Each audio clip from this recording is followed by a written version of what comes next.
तो यहाँ आपसे प्रार्थना की जाती है, जब तक सत्संग चले आप सब चिंताएं और इधर उधर की गल्ला बातें छोड़ के ध्यान से सत्संग सुनो। अपने आत्मा हमारा इतना दिल कमजोर हो चुका है कि हम वहां तक बुद्धि उठती नहीं ना, दिल डटता कि हम भगवान पर इतना विश्वास कर सके। जैसे कहते हैं कि तुलसी बेरुआ बाग में शीतत भी मुरझावे, राम भरोसे जो रहे वो पर्वत पर लहरावे। बगीचे के अंदर बूटा लगा दिया, पौधा लगा दिया, सिंचाई करते करते खत्म हो जाता है, मुरझा जाता है। राम भरोसे पर्वत के ऊपर कोई संभालने वाला नहीं, कोई सिंचाई करनिया नहीं, कहते राम भरोसे जो रहे पर्वत पर लहरावे। तो हमारा इतनी बुद्धि उठती नहीं, लेकिन इसको उठाने का ये प्रोसीजर है। एक दिन ऐसी दृढ़ता होगी आपके अंदर से सर्वनाश होता दिखा आपने, आप दृढ़ रहना भगवान के ऊपर, फिर देखना ऐसा बादल टल जाएगा, दुख का तो सोच भी नहीं सकते आप। एक यज्ञ है धर्म की, दूजी यज्ञ है ध्यान, तीजी यज्ञ हवन की और चौथी यज्ञ परिणाम। यज्ञ पांचवी ज्ञान है। ये पांचों यज्ञ आपसे यहां कराई जाती है। आप घर पे तो करते ही करते हो, लेकिन यहाँ एक विशेष डोज दी जाती है। जैसे हम ज्यादा सीरियस हो जाता है रोगी, तो डॉक्टर सबसे पहले जाते ही उसको ग्लूकोज वगैरह ऑक्सीजन वगैरह लगाता है, एडमिट करता है कुछ समय के लिए। अब जो दास बता रहा था कि जो खेत में बीज बो दिया, बीज तो समझो ये मंत्र है, प्रथम सेकंड और थर्ड, तीसरा सार नाम, और ये खाद और पानी है, ये पांचों यज्ञ। तो बुद्धिमान को संकेत बतेरा होता है कि किसान को मालूम है बीज बोंड देने तो काम नहीं चलेगा, उसमें खाद भी डालना पड़ेगा। यदि आपके पास पैसा नहीं है ना किसान के पास, तो किसी तो उधारे लेगा या कितना ब्याज पे लेगा और उस खेत में खाद पानी प्रॉपर डालेगा। उसको मालूम है कि फ्री फल गया तो आप का कर्ज उतर जाएगा। तो इसी तरह आप जी ने इस भक्ति रूपी फसल को परिपक्व करने के लिए ये करना पड़ेगा दान धर्म। एक यज्ञ है धर्म की। अब धर्म जैसे आप यहां आते हो, या कोई रोटी खाने नहीं आता कोई, या परमात्मा के लिए आते हैं, अपने संकट के निवारण के लिए आते हैं, अपनी आत्मा के कल्याण के लिए आते हैं। तो यहां वो भक्त आते हैं। कौन भक्त? जो परमात्मा के घने लाडले होते। ठीक है, बच्चा मेले में बाप की उंगली छुटा गया और कितने धक्के खाता फिर रहा इधर उधर, तो बाप को वो कितना प्यारा होता है जब वो वापस आ जा। माता पिता को कितना अच्छा लगता है जब वापस मिल जा, और कोई मिला दे उसका भी एहसान मानता है। तो आज हम सभी अपने पिता की उंगली छुटवा कर इस काल के मेले में बिछुड़ गए, और हम रोते फिरते उस अपने पिता ने ढूंढ रहे हैं। वो पिता जब तक नहीं मिलेगा हमें संतोष नहीं हो सकता। चाहे दूसरे छोटा मोटा राहत में देकर रोना बंद करवा भी दियो, लेकिन वो माता पिता की कसक न्यारी रहे तो वह आज तक है हमारे। तो इस प्रकार जब आप यहां जो आ रहे हो, वो बिछड़े हुए हो उस परम पिता के, जो 600 वर्ष पहले आया था। उस समय आप उंगली छुटाए गए थे और अब तक भटक रहे उसको ढूंढते हुए। अब दया करी है दास के ऊपर, पहचान बताई है कि अपना पिता ये है, ये लक्षण है उसके। आप इस काल को पिता समझ रहे हो तो स्वार्थी है। तुम्हें होटल पे नौकर रखा हुआ है 2 रोटी के लिए, ये तुम्हारा पिता नहीं है, सुखी नहीं दे सकता होटल का मालिक। अगर वहां कोई नौकर है तो आप इस होटल के मालिक के नौकर हो, 2 रोटी के लिए मूर्ख बना रखा है तुम्हारे को, अपने स्वार्थ सिद्धि के लिए। तो अब ये ज्ञान आपको कराया गया है कि ये है आपका पिता, ये देगा आपको सारा सुख, आपकी संपत्ति का हिस्सा देगा, ठाठ से रहोगे, धनी है ये। आप एक कंगाल के नौकर थे इस काल के।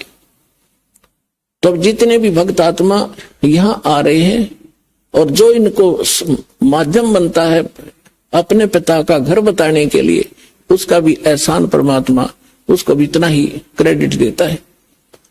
अब यहां तक बताया है परमेश्वर ने अपनी वाणी में कि एक जीव को उस काल के खेमे तय, काल के ग्रुप से निकाल कर और परमात्मा से जोड़ देगा, बता देगा रास्ता ठीक। उसको इतना पुण्य होगा जैसे करोड़ गायें हत्थे में कटती हुई बता दी हो, इतना पुण्य मिलेगा उस प्राणी को जो यहां तक का रास्ता बता देता है। और यहां आ जाता उसका तो कहना है कि कितना फल मिलेगा।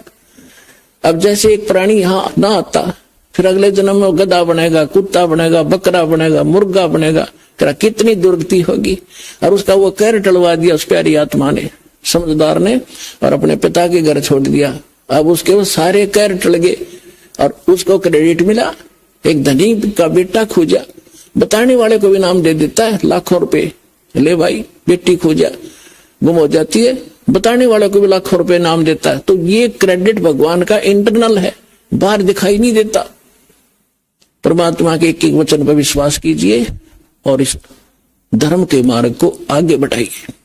अब यहां जो पुण्यात्मा आते हैं, परमात्मा के बच्चे आते हैं, विशेष प्यारे आत्माएं आती हैं, वैसे तो नहीं आते। बाकी और लोग गालियां देते हैं, वो ऐसा है, लूटता है, फलान करता है। ये तो यहाँ आने वाले को पता चलता हम लूटते हैं, क्या करते हैं। दास तो एक कुर्ता पजामा भगत वैसे दे देते हैं भिखारी को, या कोई पैंट कमीज, इससे अतिरिक्त कुछ नहीं मेरे पास। जो भी आता है सारा भगवान के बच्चों के लिए, सारी व्यवस्था में, खाने में, मैटों के लिए, पंखों के लिए, सारी व्यवस्था आपके लिए। एक पैसा परमात्मा का एज इट इज यूज होता है, और इसलिए आप फल रहे हो। अगर इसमें से एक नया पैसा भी खराब कर दिया, जब मालिक साथ नहीं देगा आपको भी। इसके लिए थोड़ा सा एक कथा सुनाता हूं। एक नरसी नाम के भगत थे। पहले वो सेठ थे, माया में अंधे हो गए थे। परमात्मा ने रजा बख्शी उसके ऊपर, उसकी आंखें खोली। कोई पुत्र नहीं था, एक बेटी थी, उसका ब्याह कर दिया था। और संपत्ति इतनी थी, 56 करोड़ संपत्ति उसके पास थी। 56 करोड़ उस समय, आज तो मेरा ख्याल अरबों खरबों होगी वो। और कोई वारिस नहीं, और फिर भी इतना कंजूस। परमात्मा ने दया करी उसके साथ। एक लीला की वो लंबी कहानी है, लेकिन जो विषय आज है उस पर उतना ही सुनाऊंगा। उसको ऐसा झटका दिया कि उसके समझ में आ गई कि अब माया मेरी दुश्मन है। और माया इकट्ठी वैसे नहीं होती पुण्यात्मा हो, अटबट करके जीव मनुष्य इकट्ठा करता है। उसको मालूम था ब्याज ले लेकर पता नहीं दुनिया को कितना धोखा देकर 2 के 20 बना के, अनपढ़ आदमी थे, ले गया 100 रुपये लिख दिए, 1000 पिता पर उतरे नहीं तो बेटे ने उतारने पड़े हुए। इस तरह वो करोड़ों संपत्ति बनाए बैठा था।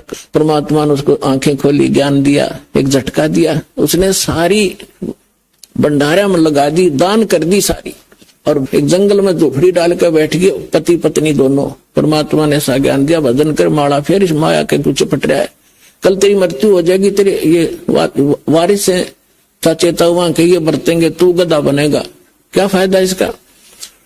तो कहने का भाव है, उसका बात समझ में आ गई, सारे भंडारा करके और मालिक पे आश्रित होकर बैठ गया। अपने आत्मा हमारा इतना दिल कमजोर हो चुका है कि हम वहां तक बुद्धि उठती नहीं, ना दिल डटता कि हम भगवान पे इतना विश्वास कर सके। जैसे कहते हैं कि तुलसी बेरुआ बाग में शीतत भी मुरझावे, राम भरोसे जो रहे वो पर्वत पर लहरावे। बगीचे के अंदर बूटा लगा दिया, पौधा लगा दिया, सिंचाई करते करते खत्म हो जाता है, मुरझा जाता है। राम भरोसे पर्वत के ऊपर कोई संभालने वाला नहीं, कोई सिंचाई करनिया नहीं, कहते राम भरोसे जो रहे पर्वत पर लहरावे। तो हमारा इतनी बुद्धि उठती नहीं, लेकिन इसको उठाने का ये प्रोसीजर है। एक दिन ऐसी दृढ़ता होगी आपके अंदर, सर्वनाश होता दिखा आपने, आप दृढ़ रहना भगवान के ऊपर, फिर देखना ऐसा बादल टल जाएगा, दुख का तो सोच भी नहीं सकते आप। भाई जो गुरु बचन पे डट गे, रकट गे फंद 84 के, कट गे फंद 84 के, रकट गे फंद 84 के।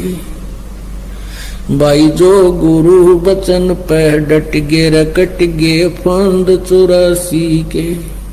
वस्तु मिली ठोर की ठोर, मिट गई मन पापी की दौड़।